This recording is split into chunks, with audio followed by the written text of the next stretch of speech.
Hürmetli vatandaşlar, leksiyalarımızı davamlaştırımız. Bugün çizsağ 2021 yıl 4. ayının 9. günü hürmetli vatandaş. Endiki mavzumunda Amerika yeni Cungo'nun ecellik yeri zerbi verdi.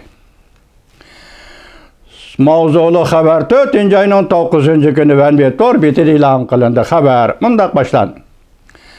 4. ayının 8. günü Amerika Koşmuş Ştatları Savunma Ministerliği Cungo'nun 7 yürüyüşlük dereceden taşkırı elektronik hesaplaş şirketi imborg ilan kıldı.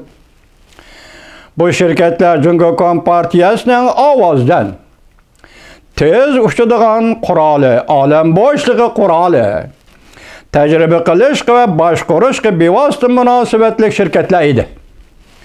İmborg kılış hakikaten Cungo Kompartiyasının yeğirigi tegdi.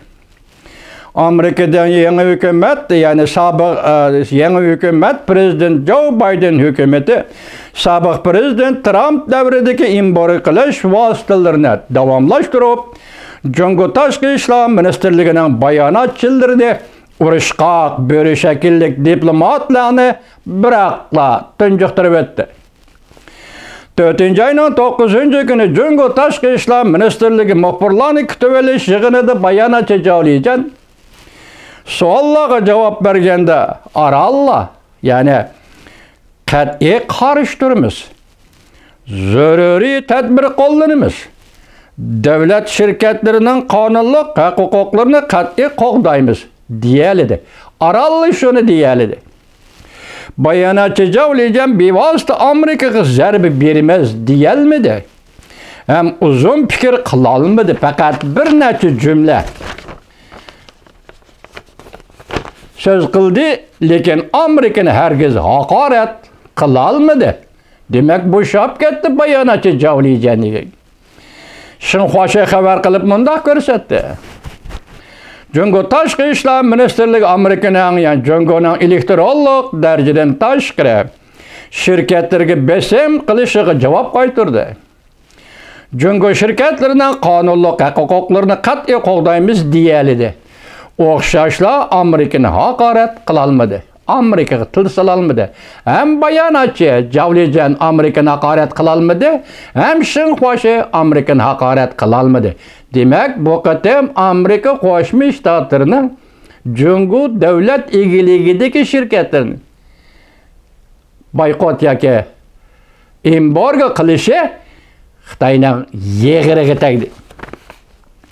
Şu günü muhbirlarını kütüp eliş yığınıda muhbirlar Amerika'da 2 palata azalarının Cungo Kompartiyası doğrusunda 2021 yıllık strategik rekabetleş kanunu tüzüğü doğrusunda koygan sualga qarata bayanat javlayacak ortiqcha bir nima deyilmedi. Fakat qat'iy qarshi turimizda deyiladi. Cungo taraf Amerika bilan to'qnashmaslik, qarshilashmaslik kuch chiqirdi deyiladi. Amerika tarafda aloqador arboblar Amerika Cungo munosabat obyektiv aqliy ravishda muomala qilishi lozim deyiladi.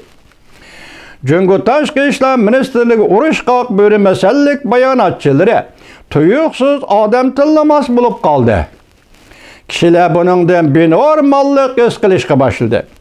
Bundaq bo'shab ketish kayfiyati Cungo Kompartiyasining yaqindan beri 4 tarafdan zarb berishiga o'tgan qiyofatiga mas kelmay qoldi.